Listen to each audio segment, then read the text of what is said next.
Hi friends, it's me again, still in Germany.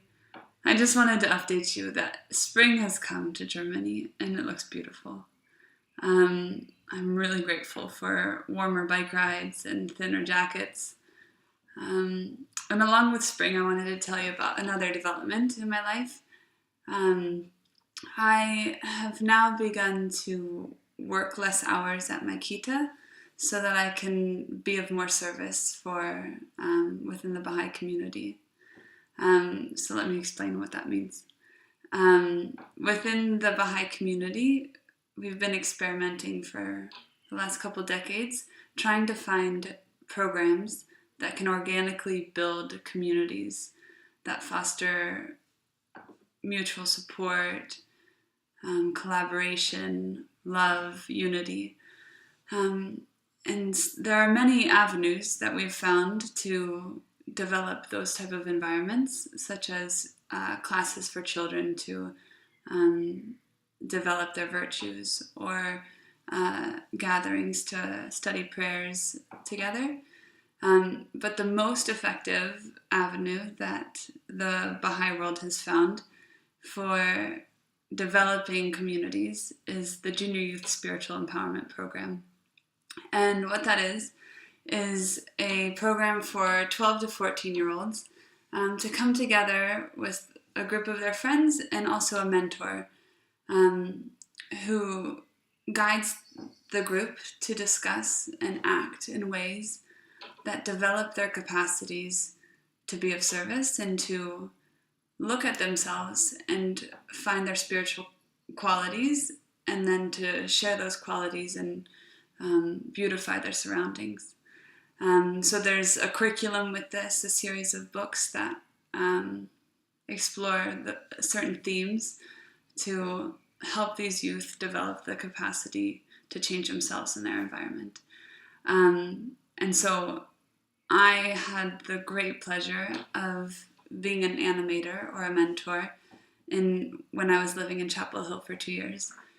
And I learned so much about this special age, this transformative age of 12 to 14-year-olds or 15-year-olds, and the potency of this program to help these youth navigate through this world. And so with this commitment to this program, I was overjoyed to be able to help the program develop in Germany. So it's in its beginning stages, especially in Northwest Germany, of sharing this program, because it's not a program that's created for Baha'is, for just Baha'is, but rather for anybody to get to be a mentor for anybody. And so we are experimenting with that, and it's been very joyful. So what that looks like for my daily life, I now only work 20 hours a week at the Kita, and then the rest of the time I'm spent organizing seminars or attending seminars or visiting friends throughout the rest of Northwest Germany who are also experimenting with this program and the growth of it. So it's a very joyful time where I'm learning how to balance my priorities and schedules. And I want to share with you a short story of this woman that I met on a train down to Cologne this past Thursday, who helped me recognize the immediacy and the need of this program. Her name was Christina. She was about my age, and she smiled at me, and I could see that she was missing like 3 of her front teeth. And she explained to me that she's half Kurdish, half Turkish, and that last year her and her brother were walking in the streets of Hanover, a German city, and they were attacked by 8 neo-Nazis. And her brother was beaten to death, and she was beaten so much that she eventually was unconscious and in a coma.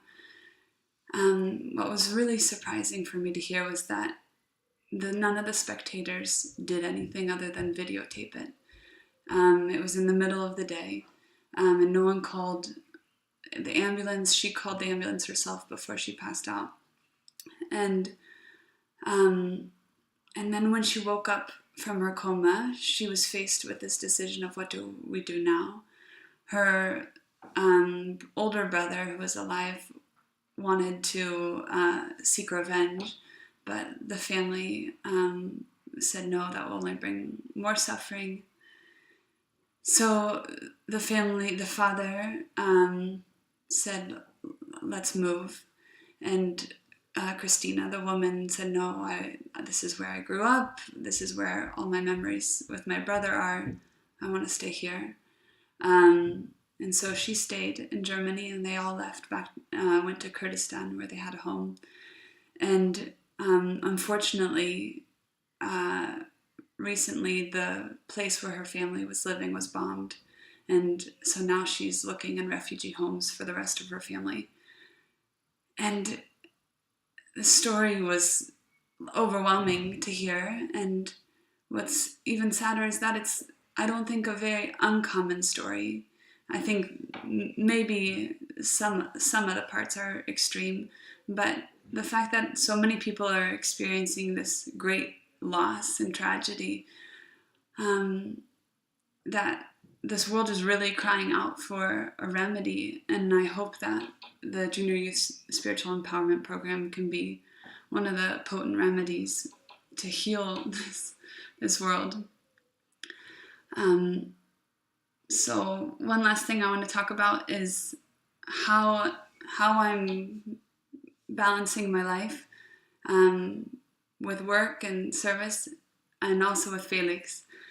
And I feel so grateful that Felix is also very busy with work and service and school, because we've come to understand that when we are working and serving, we are coming closer to what we call the Great Whole. Some may call it God, some may call it connection, humanity, whatever you want to call it. That when we are working and serving with love, we are drawing closer to that connection. And therefore, even when we are apart, we feel connected. And so some Sunday nights, Felix and I get together and look at our schedules and see which hours we can spend together for the week. And it's working. I feel very connected to him even when we are apart. So I hope that you and I can still feel connected even though we are apart, as we are working and serving to help this world better and become better. I love you all, and I hope you're well. Bye.